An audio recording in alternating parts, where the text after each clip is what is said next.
నమస్తే అమ్మా. నమస్తే అమ్మా. అమ్మా, చాలా మంది మనకి చెప్తూ ఉంటారు. ఏ మూలన ఏ వస్తువులు ఉండాలో అవే ఉండాలి. ఇవి ఇక్కడ పెట్టకూడదు, అవి అక్కడ పెట్టకూడదు అని చెప్పి. పూర్వం కూడా ఇలాంటివి ఉండేవా? లేకపోతే కొంతమంది ఈ కాలంలో మూఢనమ్మకాలు ఇవన్నీ అందరూ అలాగే పెట్టుకుంటున్నారా ఏంటి? మేము బాలేమా? అని అంటూ ఉంటారు. అలాంటి వాళ్ళ కోసం మనం ఏం చెప్పగలం? అమ్మా, పూర్వకాలం అసలు ఇంత ఆలోచన చేసేవాళ్ళు కాదమ్మా.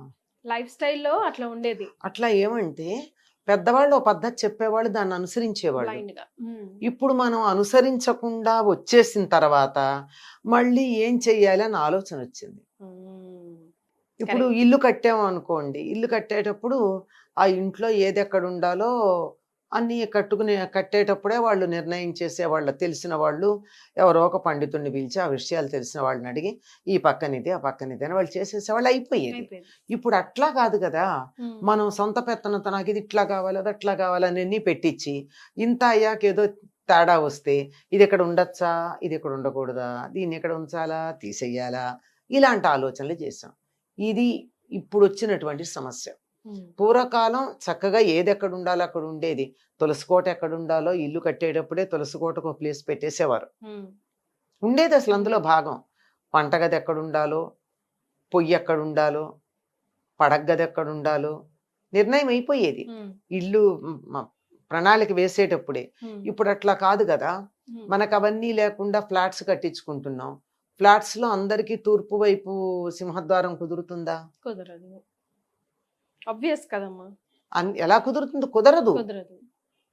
మరి? సరే, దానికి తగినట్టుగా తీసుకున్నాక ఇంట్లో మాకేదో జ్వరం వచ్చింది, అందువల్ల దీనివల్ల అయ్యింది, ఏం జరిగింది అని దాని గురించి ఆలోచించటం. హ్మ్. అదిగో తలుపు తెరవగానే ఎదురుగానే హనుమంతుడి బొమ్మ పెట్టుకోండి, వినాయకుడి బొమ్మ పెట్టుకోండి, లేదంటే ఇంకేదో పెట్టుకోండి, ఇంకోటి చాలా ఏవో ఉన్నాయి కదా ఇప్పుడు రకరకాలు, హ్మ్. అవి పెట్టుకోండి, ఇంకేదో పెట్టుకోండి, అది పెట్టుకోండి, ఇది పెట్టుకోండి అని ఎవరో ఎక్కడో విన్నవి హ్మ్. ఎవరో చెప్తారు కదా. హ్మ్. ఆ అనుభవంతో చెప్తారో శాస్త్రంతో చెప్తారో తెలీదు. వాళ్ళకేదో ప్రయోజనం కూడా ఉండొచ్చు. మరి. చెప్తారు, అవన్నీ చేయాలని ప్రయత్నం చేయడం. హ్మ్. లేదంటే ఇది ఇక్కడ తీసేయండి, అది అక్కడ ఉండడం మంచిది కాదు.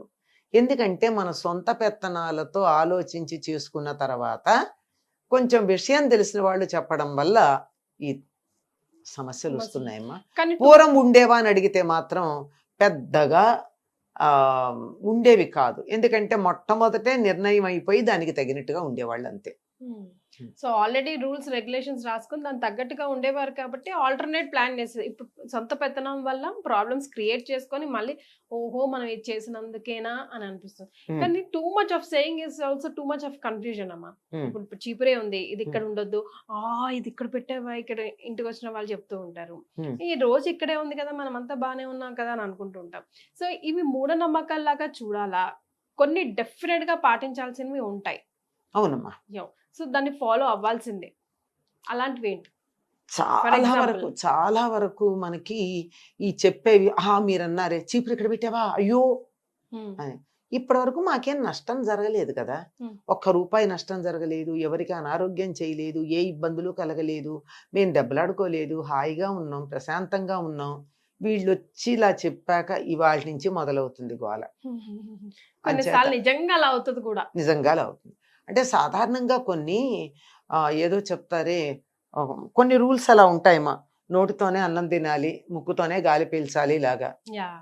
కదా. అవును. ఎడం చేత్తో చేసే పనులు కొన్ని, కుడి చేత్తో చేసే పనులు కొన్ని తేడా ఉన్నాయి గదా. హ్మ్. అట్లాంటివేవో కొన్ని థంబ్ రూల్స్ లాంటివి ఉన్నాయి. అవి మాత్రం తప్పనిసరిగా పాటించాలమ్మా. హ్మ్. వీలైనంత వరకు ఈశాన్య దిక్కు కొంచెం బరువు తక్కువగా ఉండేట్టు చూసుకుంటే చాలు. అంతకన్నా ఇంకేం అక్కర్లా. హ్మ్. అందుకని దేవుడిని పెట్టమన్నారు. అందుకని దేవుడిని పెట్టమన్నారు. కానీ దేవుడిని పెట్టి కూడా రకరకాల విగ్రహాలు, అన్నీ పెట్టేసి దేవుళ్ళనే బరువెక్కించేస్తుంటే ఫలితం ఏముంది? హ్మ్. సింపుల్, అటు పక్క వెయిట్ ఉండకూడదు. ఎందుకంటే భూమే ఆ పక్కకు వంగి ఉంటుంది. వంగిన దాని మీద మరింత వంపుతామా? హ్మ్. అది జాగ్రఫీ బట్టి చెప్పేది అంతే. హ్మ్. అంతకన్నా ఇంకేం కాదు. పైగా అటువైపు నుంచి మనకి సూర్యరశ్మి అది తూర్పు ఆ వైపు నుంచి వచ్చేటటువంటి సూర్యరశ్మి అది బాగుంటుంది. ఇది ఆహ్, ఆరోగ్య సు ఇంతవరకే పెట్టుకుంటే చాలు. హ్మ్. అంతేగాని ఇక్కడ ఎన్ని అంగుళాలకి ఇక్కడికి జరపాలి, ఎన్ని అంగుళాలకి ఇటు జరపాలి, ఇవన్నీ కూడా లెక్క పెట్టుకుంటూ కూర్చుంటే ఎట్లా కుదురుతుంది? హ్మ్. లెక్క ప్రకారం కుదరవు కదా. 100కి 100 పాళ్ళు జాతకాలు కలిసినటువంటి సంబంధాలు గాని, 100కి 100 పాళ్ళు వాస్తు సరిపోయినటువంటి ఇల్లు గాని ఉండవు అని చెప్పారు. 60% ఉంటే చాలా గొప్ప. 60% ఉంటేనే జాతకాలు 60% కలిస్తే చాలట. ఇంటి విషయం కూడా అలాగే అని అనిపిస్తుంది. కొన్ని ప్రధానమైనటువంటివి.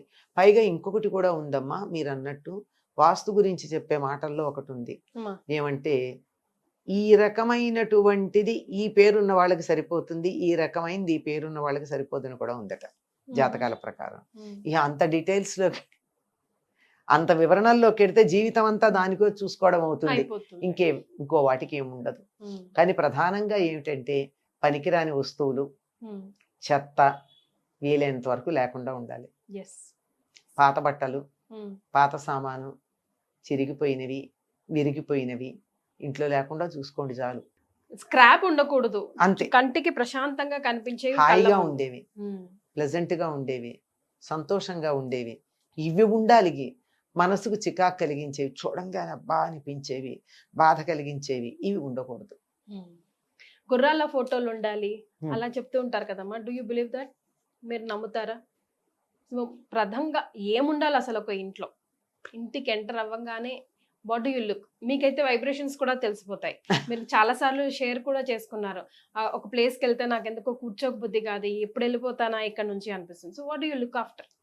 అమ్మా, అది ఇంట్లో ఉన్న మనుషుల యొక్క మనస్తత్వాలు బట్టి ఉంటుంది. ఏం ఉండాలి అంటే తప్పనిసరిగా ప్రతి వాళ్ళు ఏదో ఒక దైవాన్ని నమ్ముతారు. నేను దేవుణ్ణి నమ్మనన్నవాడు తనని తనన్నా నమ్ముకుంటాడు. నీ దేవుణ్ణి నమ్మకుండా ఉండడానికి సిద్ధాంతం చెప్పిన వాడినైనా నమ్ముతాడు, దేవుడు లేడని చెప్పిన వాడిని. కనుక మీ సిద్ధాంతాలు, మీ నమ్మకాలు, మీ ఇష్టాలు వీటికి సంబంధించినటువంటి ఒక ఫోటో ఎదురుగా పెట్టుకుంటే బాగుంటుందమ్మా.